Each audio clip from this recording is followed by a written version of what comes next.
Identificaus i 235 di Sterrausu, funt acabadas a facciore isotto di Arisera Merì, i fainas a voi identificai, ai 235 di Sterrausu, l'ompius Arisero in su portu de Casteddu con sa navi mercantili greca Rizoppon. Is ultimus strangios anti lassau su portu, poncillompias e strutturas de arricida sparzinadas in tutto su territorio regionali.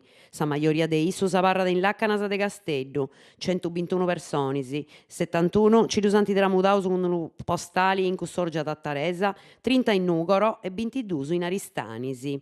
Traballenti dozadivunt istettius protezioni civili, Vinanzia, Grugia Rubia, ASL, volontarius, polizia, corpus forestali, capitaneria de portu, carabineri e spriculadoris de sa squadra mobili che anti comenzau a circare ai scaffistas o a chini manigiada ai du gommoni succurrius de su mercantili ai largo de sa costera siciliana.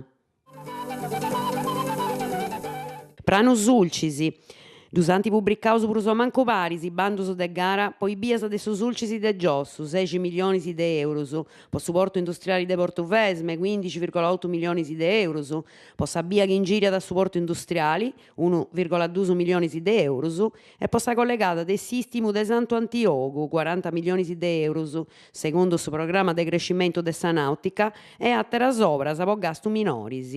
Tore Gherchi, coordinatori de su pranu sulcisi, poni dannotto in s'importo de su resurtu attento con sa posta in atto de unu pranu de fundamentu po su territoriu e che ammostra su traballu bonu fattu in concordo con is amministrazionis. Elezzionis in Carbonia.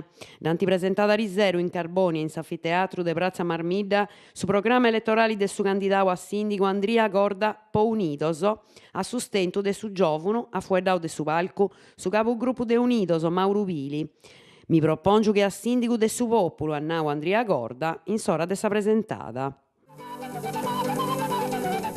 Consiglio Comunale de Carbonia s'at a reunì su 20 de su mese aprile ai 5 mesu in s'aposentu Polivainas de Carbonia su Consiglio Comunale in sezida straordinaria. A s'ordine de sa D 6 puntos.